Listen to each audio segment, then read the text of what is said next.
आणि माझं वय आहे आज 49 वय आहे. मला हायपर ॲसिडिटीचा त्रास होता, खूप भयानक त्रास होता. म्हणजे मी कुठे जरी गेली तर मला नुसतं ठिकार यायचे आणि कुठे गेली तर मला आधी ॲसिडिटीचे घेऊनच गोळीत जावं लागत होतं, म्हणजे त्रास नको व्हायला म्हणून.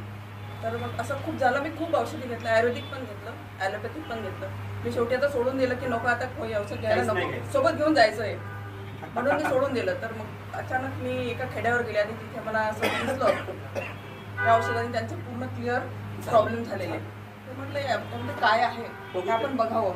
तर मग टेकाळे सरांना माझं आधीच ओळखी होती. तर सरांना मी विचारलं, सर ही बॉटल कितीची मिळेल?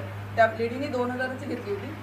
मी म्हटलं बापरे, 2000ची आपल्याला अंगभर होईल, बाकी ही नाही आहे. तर सर म्हणाले की ठीक आहे, मी तुम्हाला भेटून तुम्हाला क्लिअर काय ते कळवतो. म्हटलं ठीक आहे, चालेल. सर घरी आले, त्यांनी मला समजावून सांगितलं आणि मला त्यांनी एक अमृत ज्यूस